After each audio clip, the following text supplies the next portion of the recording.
Good morning. Thank you, Helen, and welcome back to the Tech23 Impact Circles. And for those new to the circles, welcome.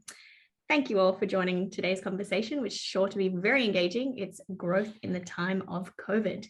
As is custom, I would first like to acknowledge the Gadigal people of the Eora Nation and the Bunwurrung and Woiwurrung Wurundjeri people of the Kulin Nation, the traditional custodians of the land on which the Slatterys team works, meets, and creates. We pay our respects to elders both past, present, and emerging. Always was, always will be Aboriginal land. Today's conversation is going to be led by Alan Jones, and he's joined by Megan Flamer, Carolyn Mee, Anastasia Volkova, and Dr. Anna Wright.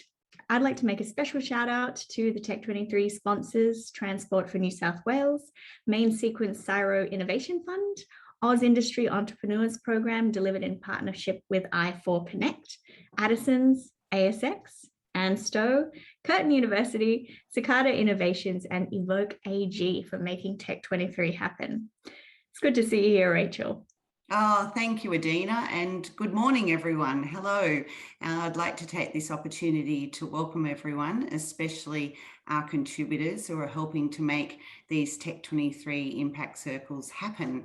Now in its 13th year, Tech20 or 14th, oh my goodness, I might have got that wrong. Tech23 takes pride in celebrating Australian innovation and is all about amplifying the people and organisations chipping away at the big challenges we face.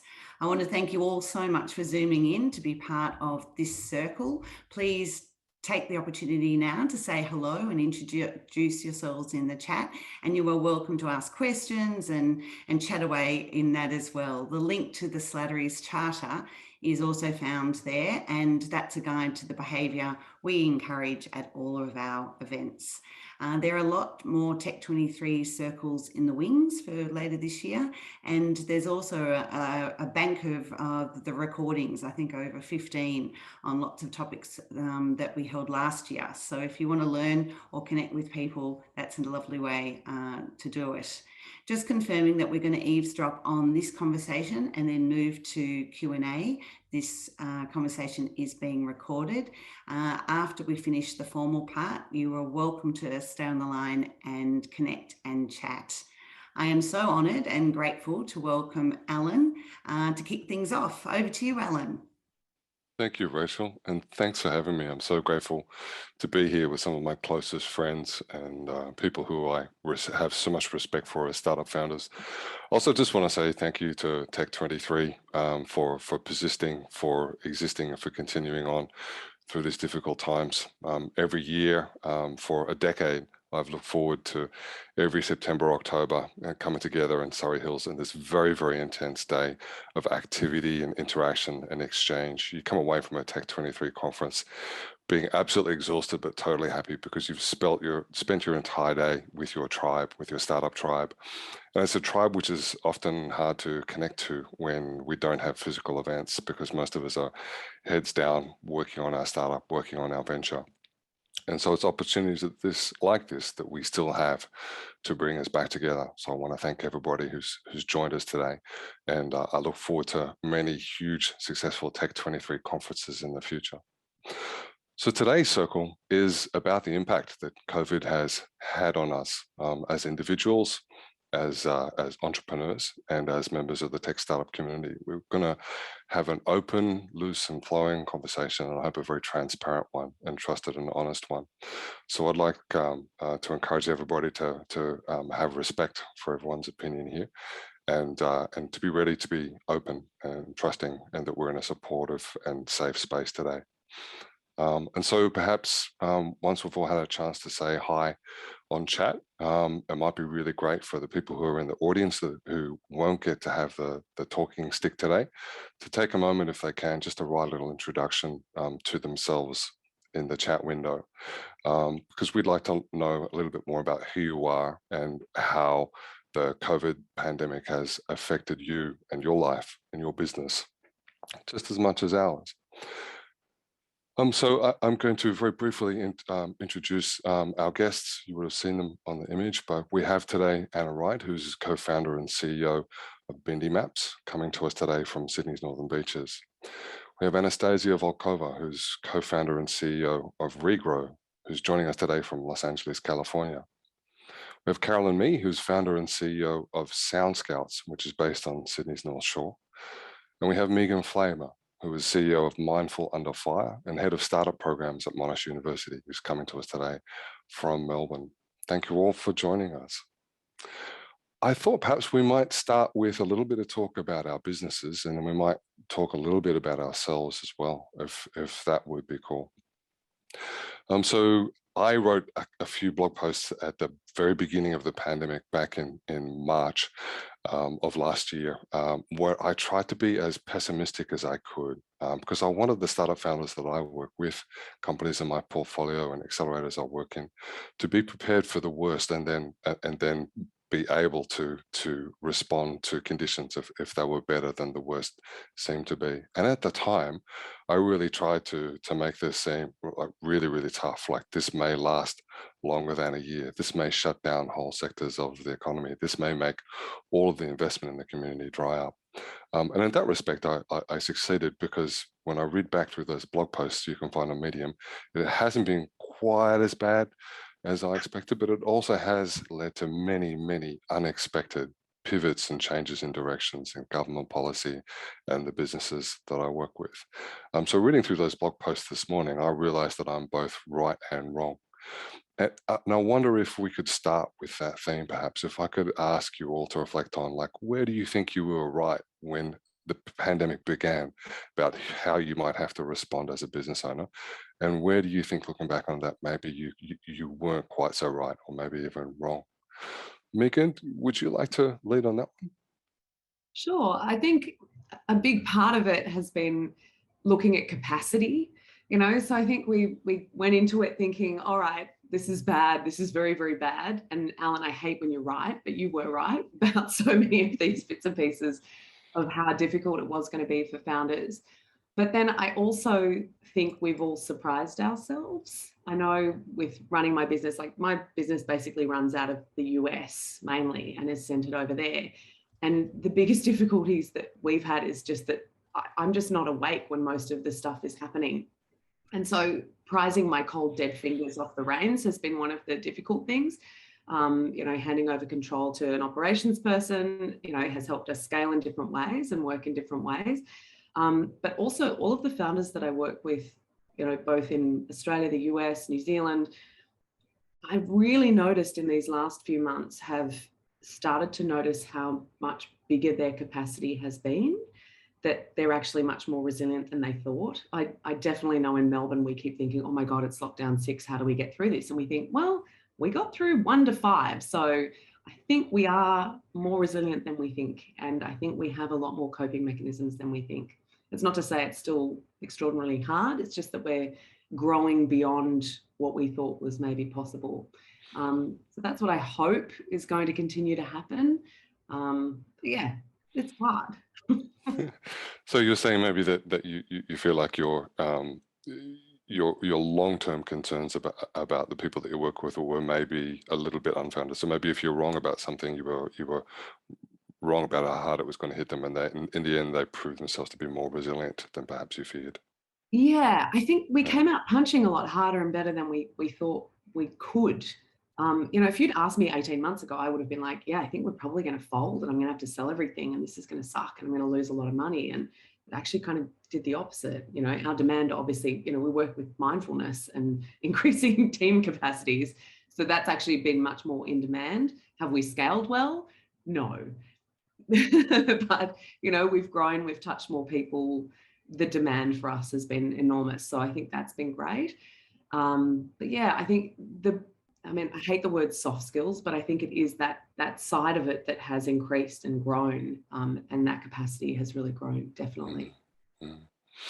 Carolyn, can I ask you, you also have a business which is still quite small. Thank you, John. Sorry, in the faith. Carolyn, you also have a business which is still quite small. Coming into this pandemic, what do you think you were right and wrong about in your planning in those early days? Yeah, look, I think it's been there's different challenges for different companies, isn't there? And I think for myself with Sound Scouts being a digital therapeutic, that you know, some things have been easier. We've had an online product. We've still been able to get to our customers. And last year wasn't too bad. We saw sort of that dip in March, April, and then sort of a little bit more challenge with Victoria being offline for quite a while. But then we bounced back, and our main customers at the moment are schools. And so there, you know, we didn't have too many schools closed down nationally last year, but of course this year and in the recent months, it's been increasingly challenging as we see our numbers drop off, which is, you know, it is really emotionally challenging when you've sort of just started to hit the sort of uptake that you were hoping for, and then you see this sudden dip. So we've certainly taken the time to strengthen the product and to look at, you know, how we can take, I guess, a little bit of you know, not respite, but take, you know, step aside and say, how can we strengthen the product so when we come back, where, you know, we're going to be all systems go. That said, we're still, you know, testing's being done, and we're seeing increased usage at home of the tests, so parents getting online and screening their kids. And then the other thing that we saw too, which was interesting, we did a pilot study with the NHS in the UK. And we also did a pilot study with a hospital in Victoria last year. And it was interesting because I'd been talking to this hospital for 2 years about, you know, addressing the very long wait list by encouraging home testing as a triage, I guess, if you like. And the person that I was dealing with had, you know, it was just like a delay after delay. And when they finally got it underway last year, it was something as simple as admin. They just couldn't get admin to agree to do this. And so I think one of the upsides of COVID is really this, you know, catastrophic move online and acceptance of technology and upskilling of technology in technology usage. So I think for those of us who run digital businesses, I think we'll benefit, you know, from that in the long run. We may have jumped ahead, you know, 5 years, maybe. I'd be interested in everyone else's thoughts on that. So do you feel like there's been a greater interest in adopting digital tools because people can't see each other face to face, but at the same time, there's like an emotional reluctance to make a bold decision right now because everybody's sort of in a cautious sort of mindset? Oh, no, I would say that, you know, in some cases, folks have been forced to, you know, move ahead and adopt technology. I think, you know, those of us who work in the digital space have to be really, really mindful about capabilities and don't assume. And it's one of the things that I talk about with my CTO all the time. And, you know, why I like to sensor check things is, you know, I'm a mum of 3. I don't have a background in technology. So when I'm trying my product, if there's something that's just not intuitive to me, you know, that's my first point of reference, and say it's got to, you know, any person's got to be able to pick up this product and be able to use it intuitively. If anyone in the audience wants to check their hearing, please download Sound Scouts. It's free, and give it a go. And I love feedback. But I think, you know, I think one of the issues we've had is that, yeah, there's people in positions that can cause roadblocks to the adoption of your technology that are just not literate, like not digitally literate. And even the simplest thing will prevent them from moving forward with, you know, taking up your technology. So in our case, you know, it's just like, oh, we want to tell parents at home, like in the hospital case, use Sound Scouts, you know, check, get us to test results. If they're failing those, feed it back, and we'll progress them along the wait list. Yep. But yeah, the administrators at the hospital just were reluctant to do that. Like, say, university administrators, Anna, right? University vice chancellors, probably the least digital literate professional. Oh, I don't think I can say that on a recorded Zoom call. Let's just say universities are a bunch of decisions made by committee. Very political, very politically correct. But look, when I went through, full disclosure, I'm an investor in BindiMaps, and when I went through my portfolio of investments and just did a bit of a mud map of which startups in my portfolio I thought might make it through an extended pandemic and those which didn't, I actually had BindiMaps in the list of companies that I didn't think would survive, because you make a business out of helping people navigate indoor spaces, and I was assuming that indoor spaces would be pretty much closed for the duration. Tell us more about what happened, because I was completely wrong.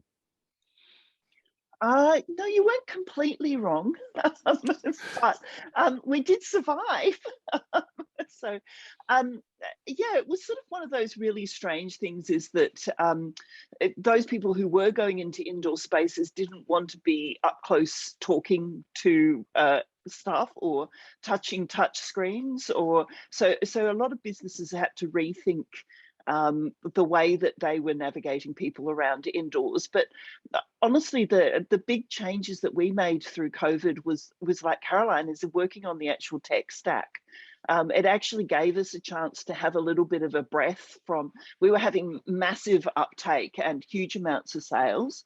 And so having that sort of time that I wasn't bugging my developers all the time. Apparently, I do suck a lot of their time on stupid things, but they were able to really, really improve the tech, so that then when we did have a bit of a breather in Sydney, sort of around about September, things started to loosen up again, and that's when we started to see huge uptake again, particularly in hospitals, who, yes, Caroline, are very difficult from an administration point of view, or just understanding who to talk to. But they're all very keen to get BindiMaps, but of course they're also all completely flat out.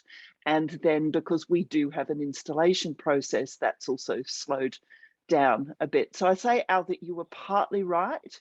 And if we hadn't had, I'd say that our investors, so thanks to Al, and then also the government grants really kept us going when sales did start to trickle off. So we were, yeah, we did survive. You never told me that you'd put me on the no list. Yeah, it's not something I usually disclose until after. Anastasia, one of my many regrets is that you're not in my investment portfolio, because I did have the opportunity but didn't have the capital when we first met, and I saw you pitch at Tech23. But you appear to have, your business appears to have massively thrived. You've completed 2 acquisitions, and just yesterday you announced a huge round of investment. Can you tell us a little bit more about that story? Yeah, absolutely. Yeah, I was kind of worried where I would end up on that list, and at the same time not caring where I would end up on that list, because that's how I operate. If I'm the one creating the list, or it doesn't exist, like that's how I think about it. Cool. In terms of the story, yeah, quite a fascinating journey when I look back at when the COVID started, and when we were trying to keep our ear to the ground as much as possible, understanding the industry we work in, agriculture, and how that would change and be impacted given the pandemic.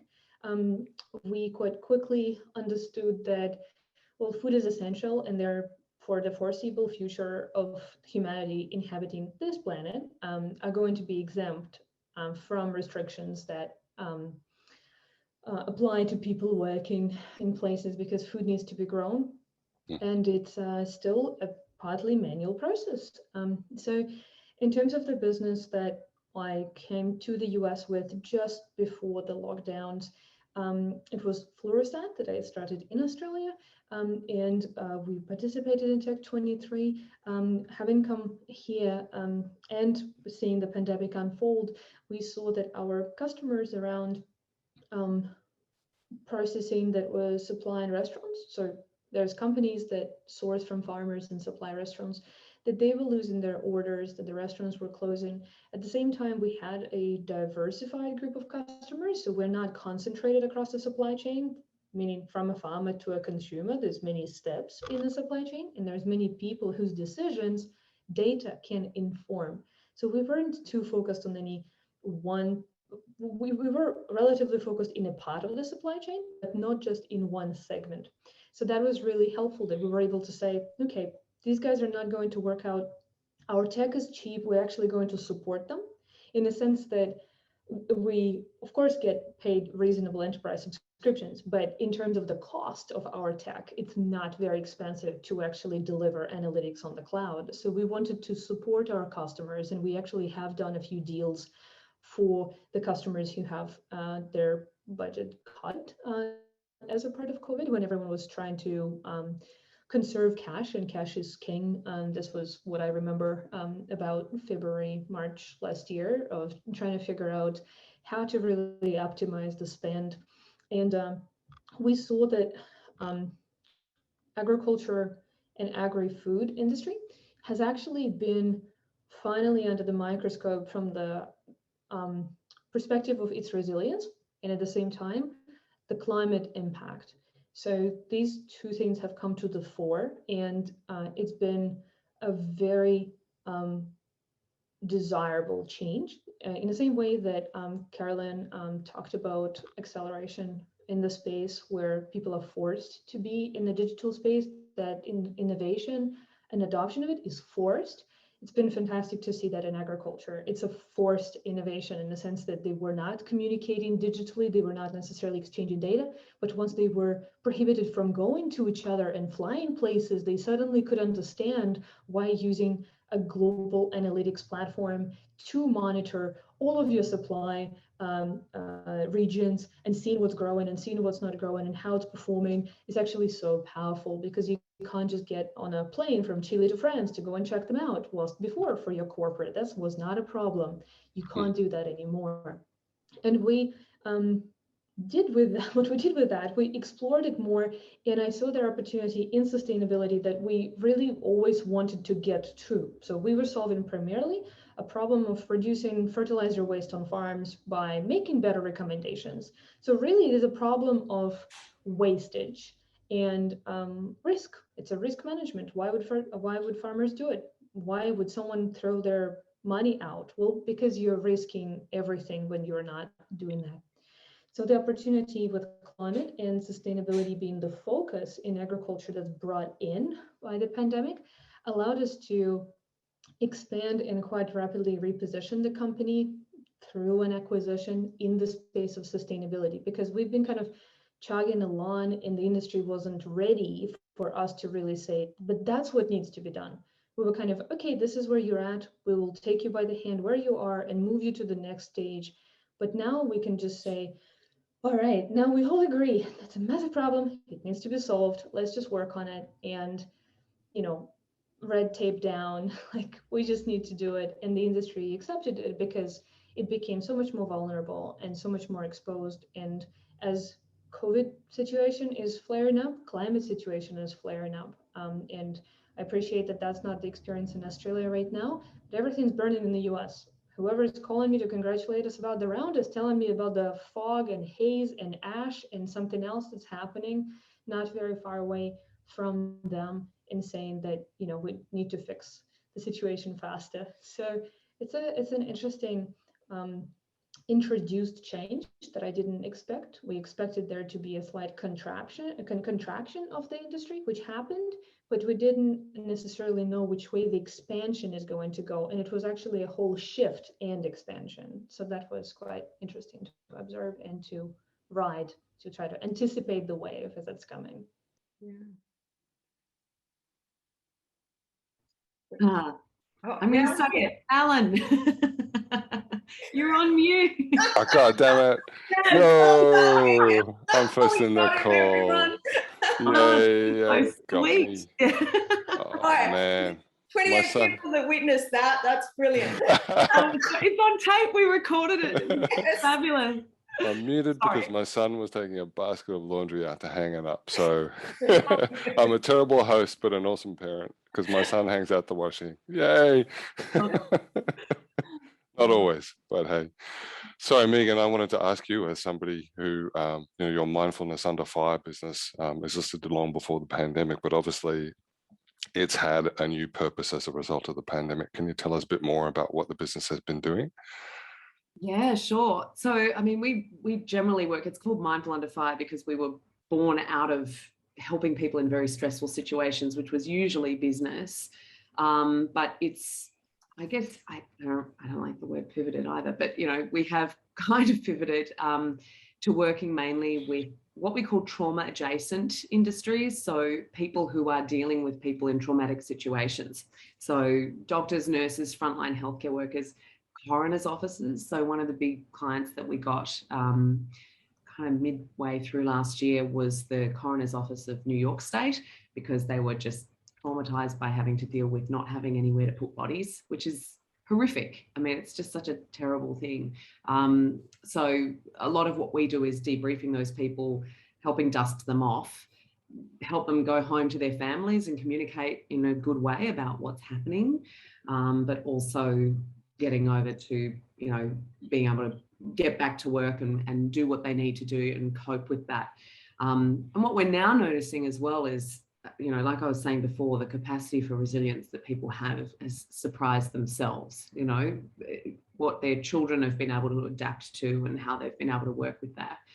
One of the things I really like about what Anastasia and Carolyn as well, you were saying, I guess we're all saying, like, I kind of like that we've all been forced to adopt these new technologies. Like, I think the forcing function has actually been really good for all of us and for all of our businesses, because it's been fine, especially in Australia, for us to just be like, no, this is the way that it's always been done. This works this way. We like it this way. And now all of a sudden it's like, well, especially with healthcare products, what is it? What does it look like, if you have to do this online? Oh, okay. So we are actually open to providing more support for childcare. We are actually open to, doing telehealth online. All of the polling that's coming out at the moment and on market sentiment for people saying that they're less effective in delivering healthcare services online is actually more from the doctor's side. So the older doctor or practitioner side saying, this doesn't work as well for my patients. And then from the patient side saying, this is awesome, I love this. Can we have more of this? Can we keep this forever, even after COVID? So I think starting to look at it from more data-driven ways and understanding that. And that's certainly something that I thought in what we do. We've always done it in person. We go and we are with people. So much of our business is about being with people in hard times, talking them through it, creating community, all of that. And changing that to online, I really thought that we wouldn't be as good and we wouldn't be as effective. But our scores and, the happiness ratings and NPS of everything that we're doing is higher. And we're able to do it for thousands more people than we did before. So I've been personally surprised in how well that's worked, but I'm also really excited for what this means. It has forced people to move with it, and they're understanding all of these new techniques and ways that it can be done, and they're more open to that as well. So there is that as an exciting possibility as we look forward as well, I think. It's like Zoom has opened everyone's eyes to the rest of the technology stack. It's sorry, Alan, to interrupt. No. We should be interrupting each other today. Yeah. Please do. Yeah. But I was going to ask, like, do you think it's because we really need it more right now? Like, when we go back to something more approaching a normal life, if we get to one day, will we need it less, and we'll be less satisfied with the online equivalent, and we'll want to do the in-person thing again? No, I'm going to disagree. I don't think we needed it less. Like, I don't think, obviously we need it now, but I don't think we needed it less before COVID. I just think that, there was a reluctance to accept technology. With Sound Scouts, we're addressing a shortfall in the availability of clinicians in regional, rural Australia. So we've seen 40% of our testing being done in regional and rural areas, which is absolutely fantastic and validates, the many years of development that have put into Sound Scouts. Because in the early days when we released the product, we were speaking to itinerant support teachers who were having to travel from school to school, and most people wouldn't know that to progress a child through services within a school, they have to have a sight and hearing test. So if that child's not doing well, for them to be able to access support services, they have to have had sight and hearing checked and dismissed as the cause of their issues. Now, many teachers we spoke to were saying it was a 9-month to year-long wait for those children to have their hearing checked by a visiting audiologist. So, being able to take a hearing test to them that's been validated, is clinically, proven, all the rest of it, has been a game changer. And so, that need was there before COVID, and many people were using it, but now COVID and, the increased adoption of technology has, expanded use. So I'll disagree with you on that one, Alan, and I'll just say, yeah, I think it's helped in a lot of areas. And one of my favorite dinner party stories is I was at a meeting with some health people, quite senior, and talking about, this is a few years ago, and I mentioned that how AI would further enhance Sound Scouts. So Sound Scouts very much data driven. We've established norms. We know when a 5-year-old completes the test, their results are assessed against norms we've established for their age. And anyway, so I was talking about how we could utilize AI, and the person I was speaking to said AI, artificial insemination. And I was just like, oh my Lord, like, yeah, I know, your laugh, exactly. And what it said to me was, wow, okay, that's the level of knowledge that I am dealing with. And that person was educated and they should have known better. I mean, do they not read the paper? Are they not engaged at all in what's going on? So yeah, and I was mortified. So anyway, that's what we're dealing with. I won't feel so bad. I think most CEOs in the country think that digital transformation is putting a PDF on their website. Yes. I want to offer a perspective on Alan's initial question, which is, are we all wanting to be on Zoom, or are we all wanting to be together, or how are we wanting to interact? We had an opportunity not so long ago in the US to come and actually meet the company we acquired with a small portion of the team that was previously in the US with us. And I should say that whilst everyone really wants to have those meetings and catch-ups, because brainstorming, whiteboarding, and doing kind of quarterly planning is a lot easier that way, everyone was so exhausted because we forgot how in-person interactions really feel and how many things you need to watch out for, and what the etiquette is of in-person interactions, which is very, very different. And for many of us technologists who are inherently introverted, it's actually a lot more it seems efficient or more efficient to kind of interact this way. I understand that many businesses have changed in many different ways, and there's downsides to which the pandemic being at home means that you're working more than you would have if you had the time to attend to your other kind of social needs. But it was an interesting thing to discover that after a pretty long lockdown in the US, coming together for a short period of time was fantastic. Everyone kind of validated the hypothesis about how someone is as a person or behaves, or what it means to be around them. At the same time, it's exhausting, and we forgot how exhausting it is. And it's interesting that this way doing business we are probably going to demand hybrid. Our employees from us will demand hybrid, and from probably everyone. So that means new challenges for culture, for workplace, for employers in general. So it's a very interesting kind of way that we need to now be rethinking and be getting ready to get out of the pandemic as to how we're going to manage it all. Even if you just add up how many hours we've saved on commuting, like if everybody takes a second now just to look at how many hours have you saved on commuting in the last year or so. Like I did this as an exercise. We're looking at like, what are the positives of, of COVID times? Like this sheer number of hours. Sure, I've listened to fewer audiobooks than I would have maybe otherwise, and podcasts, but really like it's incredible the time that we've spent, not waiting in doctor's offices, not commuting, being alone, but also more puppy time if you have a pet, all of those things add up. And it's actually, there are some really lovely things about it as well.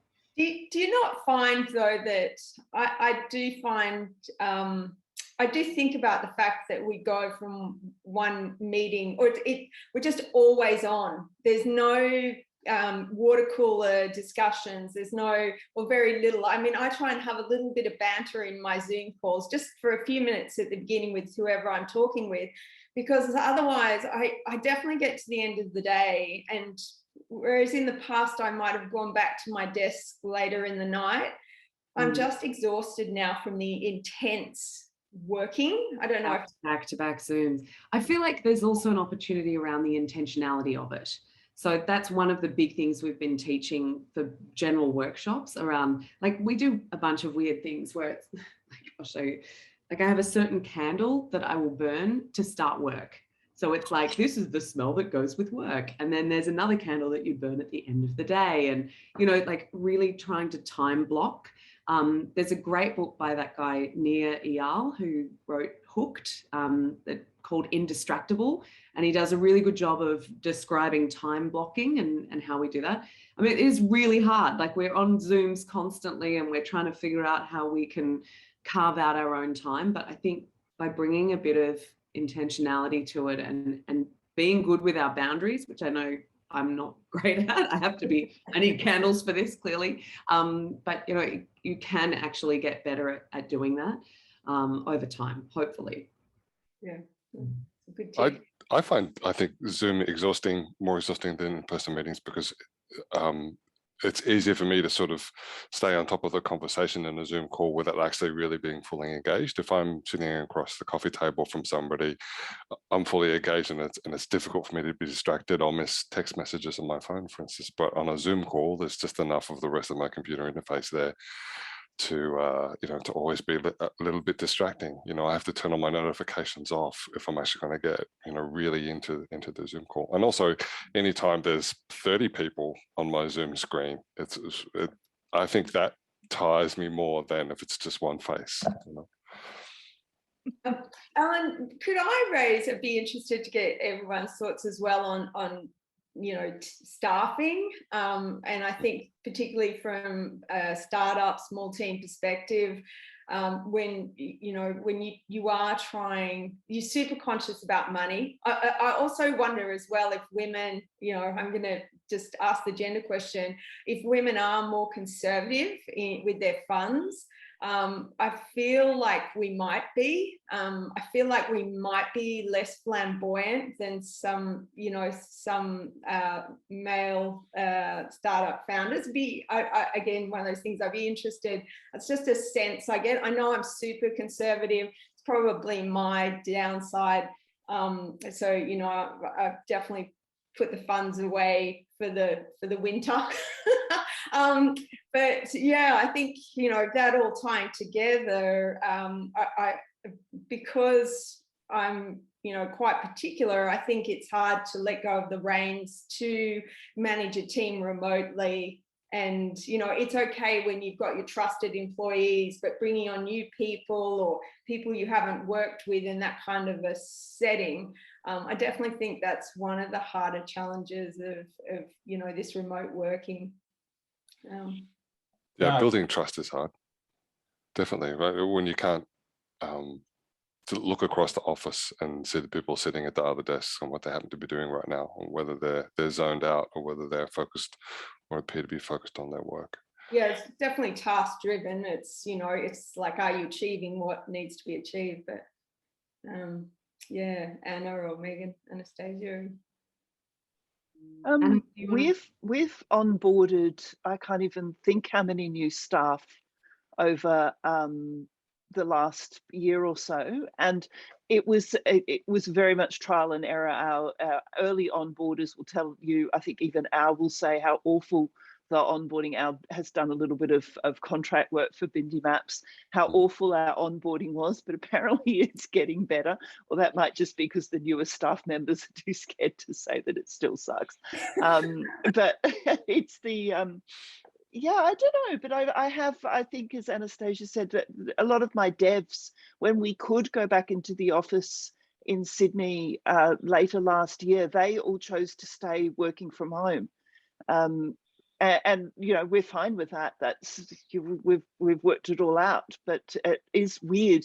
I found it quite weird to meet a person for the first time in real life after talking to them on Zoom and having that sort of employer-employee relationship for over a year, and we'd never actually. I'm like, oh my God, you're actually really short. I never knew that. That sort of thing. As to your conservative question, I think I spend money like no one else's business. So I'm the other end to you, Caroline. There you go. I stand corrected. Yeah, and the one thing, the big change on tech that I wanted to call out for BindiMaps is QR codes. I found a poster we had for a disability conference that we support and we go to every single year all around Australia. And this poster was like, this is a QR code. You hold your phone up to it, and it will. And this is only from 2 years ago. And nowadays, you see people, they see a QR code and they're instantly so. I'm like, you know, all power. Anastasia, you might not know this, but in Australia, we have all these check-in things that I don't know if you've seen them, if you've been back to see the QR codes with the way that we have to check into every single venue and check out. But it's been an absolute, you know, gold for BindiMaps to get people to interact with BindiMaps. Unfortunately, we don't check them into the location, but they do get to use BindiMaps. Anyway. Just a matter of time. And you have two salespeople who have decided to sit on Zoom together all day, right? Anna, Yeah, I don't know how much longer that's going to last for, but they were running that as an experiment just to have another device open and just have that Zoom going like you're sitting next to somebody. So yeah, we're running that as an experiment. So I'll let you know. They're not actually talking all the time. They just want to feel like they're working with their team member, right? Yeah, just that they've got somebody sitting next to them. My daughter did that during her year 12 last year. They were all sat there with their open video on mute, and whenever somebody wanted to say something, they just unmute and talk, and it was like they were in the same room, and they got that feeling of being together and supporting each other, which I think we've done the same thing here as well. I've had team members in the UK and Germany, and we've just at the times where the times overlap, I'll just open up the video and stay there so they can just ask questions and talk. It just helps. And do you have rituals? Do you have company rituals that you perform around culture and team building? Yeah, totally. I mean, we've got one tonight with Team Yoga. There's like 20 of us. In fact, we've invited all of our clients to come and join that Team Yoga as well. That's actually been a really interesting thing, because I've got the fridge here and a bar fridge there, and it's really easy to go and eat or drink. And so this whole mindfulness and getting together just once or twice a week, doing something like that has really helped. We've also had virtual coffee meetings where it's not a virtual coffee meeting, but we sort of encourage everyone to each day open up a call with someone they've not spoken to properly, and just have a conversation, something other than work. So it's about getting to know them personally rather than talking about what they do for Meat Magic and work. So that's been really helpful. I think the discipline around timings about how much Zoom you do is really important. I think we all, when we're in the office, we all know that 9 o'clock comes, we go for a coffee and walk downstairs. That ritual is the same thing here. It's like you've got to stop yourself. I always say, don't give anybody your commute. So whatever your commute was, don't give anybody that. That's yours. And you must hold on to that. And we tell the team the same thing. You know, you must always find time for yourself and be disciplined with the Zooms. I do probably about 10 a day, and that's with new clients, new prospects, executives. I had three calls with executives in Singapore yesterday, trying to get them to come on board, and they all worked, and it was great. It was just like short. I think the fact is they don't need to be an hour long anymore. They could be 10 minutes. Yeah, I love the fact that we're doing Zoom calls now when we would normally have just done a phone call. It's like, we could probably just talk about this on the phone, you know. It's like we don't have to Zoom. So that's kind of funny as well. I've actually travelled more during lockdown than I have when it was normal. I've been to every country I think on the planet. That's great. So we're going to move into broader interaction now. So it's time to hear from everybody else who's joined us on the call today. If you've got thoughts or questions, and there was one from Sean before, directed to me, but I think actually really directed to all of us, whether or not we think it's important for the meeting convener to really look at their own way of managing or leading a team, because obviously it's not just what the team needs, it's also about how you act and behave as a leader, right? Sean, is that what you meant by the question? Yeah, cool. So, you know, how have you changed? Megan, you run an accelerator program for a university with you know, staff and alumni and scientists and students. How have you worked on your management, your leadership style with those teams? Yeah, well, one of the really awesome things I think that's come out of this is it's made it much more obvious, the gender split in conversation. So it's a really obvious thing, not always so obvious in a room where, you know, around a boardroom table or something like that, where men would tend to dominate the conversation. But even if you have an equal gender split in an accelerator, that maybe women aren't contributing as much or speaking as much. So one of the things we've really found has been amazing is using a lot of tools to help people contribute anonymously, even if that's, you know, outside the chat function, like using third-party tools like Menti, for example, so that people can weigh in and express emotion or express an idea without it being, you know, something that they would feel afraid to say in person, or, you know, so that everyone is heard. So that's one of the things we've really noticed. And then I think also in helping people learn how to facilitate, how to pitch differently. I mean, one of the big things that we work on always as founders is how do you communicate what it is that you're doing? How do you get better at being clearer and more succinct and working with different audiences? Pitching online and doing a completely online event, or even speaking to something like this is so different from if we were all in the room together or if we were on a stage or whatever that looks like. So that's also been one of the things we've really changed, you know, how we teach people to pitch, how we teach them to speak, you know, speaking in front of, for example, which has been one of the coolest things to come out in the last year, as opposed to, you know, something colder with just slides where you can't see someone's face. So I think we are trying to humanize the way that we interact in different ways, but also, again, this is my big drum that I like to beat, but be much more intentional about how we are presenting, how we're interacting, and how we use the technology in a human way. I feel like it's harder or easier for people to be honest on a Zoom call versus in person, you know, honest about how they feel, honest about criticism they have. I reckon it's similar to real life. Like, I think there are actually good ways to do it. You know, Anastasia, I think one of the big things with what you were talking about with your teams, you know, I do notice like all the devs in my team and all these people who just are like, I don't want to raise my hand and yell out, you know, that's not something I'm going to suddenly do. But then on the Menti, if they can just chat, or if they can quickly flick off a note on Slack, or if they can do something where we can run a poll really quickly, they're the first ones, you know, in all of our feedback in the accelerator program to say, oh yeah, like, thank God for Menti. Otherwise I feel like I wouldn't want to say anything. Like, it gives them an outlet to be able to say something. So I don't know that it's that different from real life. Like, I'm an obnoxious loudmouth in real life. So that's how I am online as well. Like, that's just, you know, it's Maybe, this. I think it's a really interesting point. And we had this conversation yesterday about the old way of getting people in a room to collaborate, for example.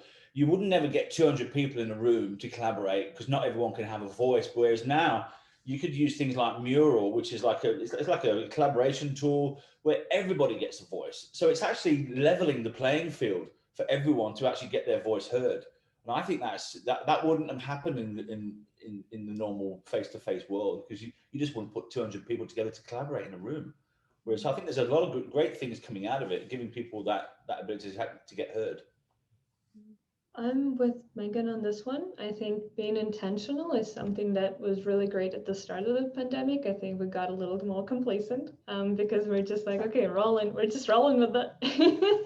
It's quite different from like, okay, let's actually maximize the fact that if we upgrade this Google Meets, everyone will be able to be in the breakout room or vote or do other things, which we kind of play with sometimes. And I think that inclusion is quite important. But Alan, to your point of like real life or not real life, weirdly, and it's a personal experience, I'm not, trying to say that every startup founder at my stage in my industry should feel this way or feels this way. But I think in our team, we felt like, yes, in some cases where we already were comfortable with each other, like we knew each other, we lived and existed in the same space.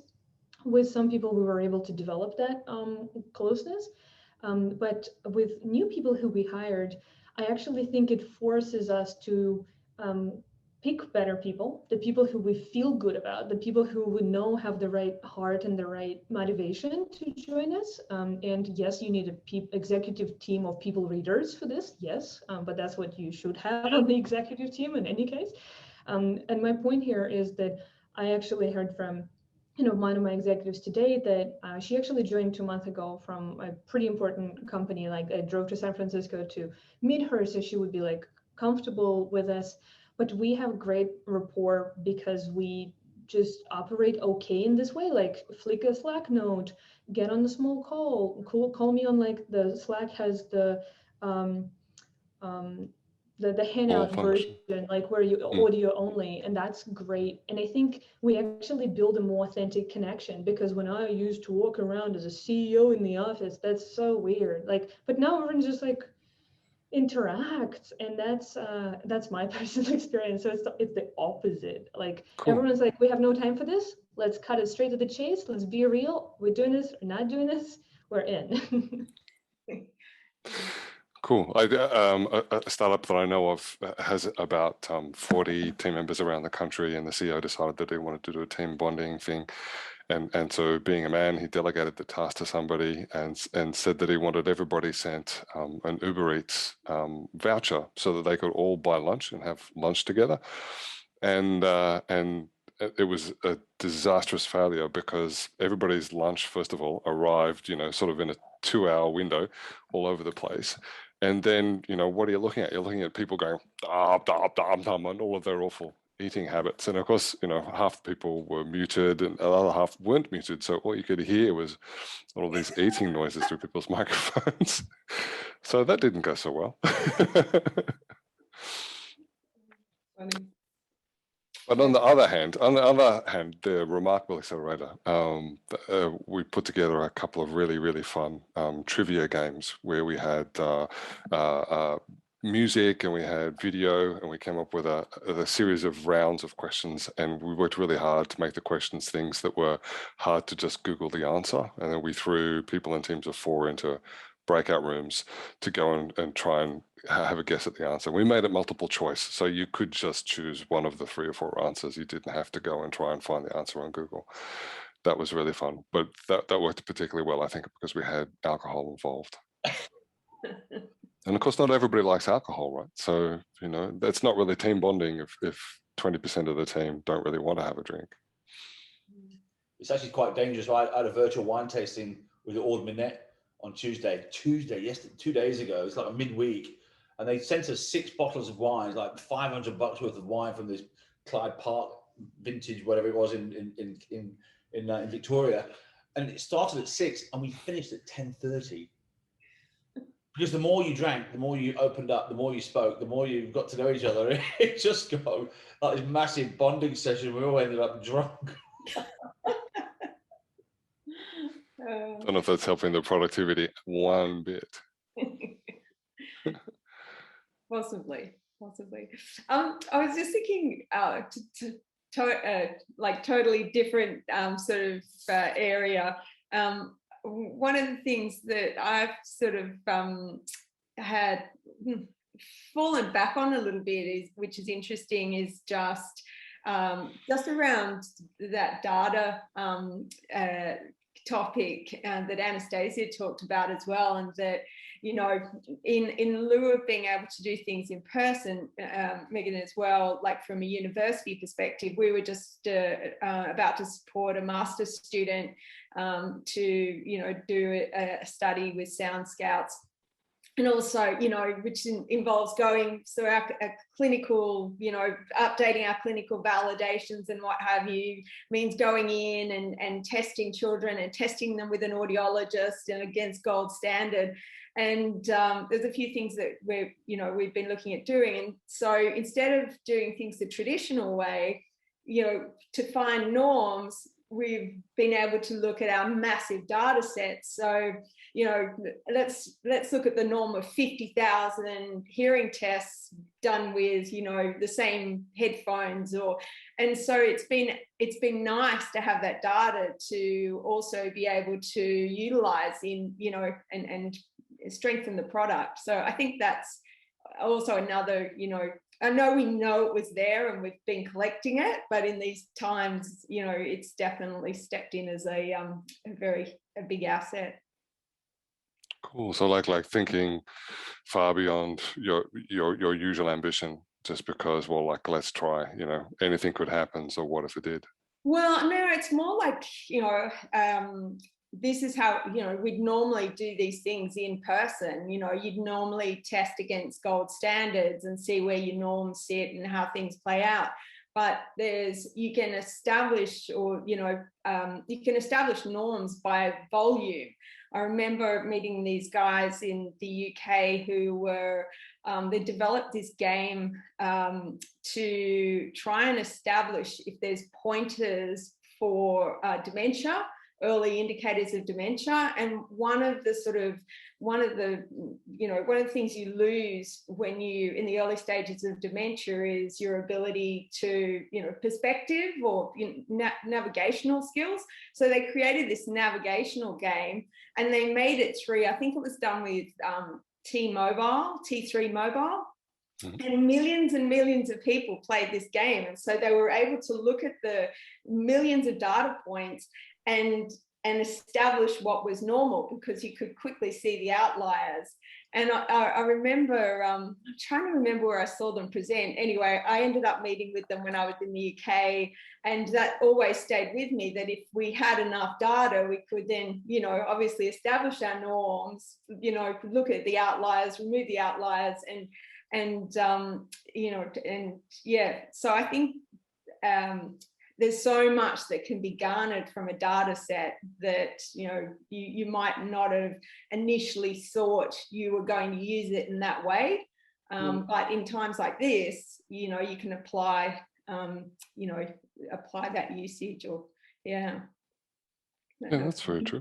Alan, sorry, I might just jump in, and just conscious of time, but first of all, I'd just like to thank you all so much. You, Alan, Carolyn, Anastasia, Megan, and Dr. Anna, and your dogs, of course.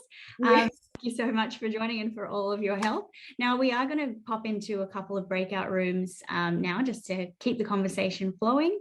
So please do stick around if you can. Otherwise, thank you so much for joining us. And we'd just like to give a hand of applause to the panelists. Thank you so much.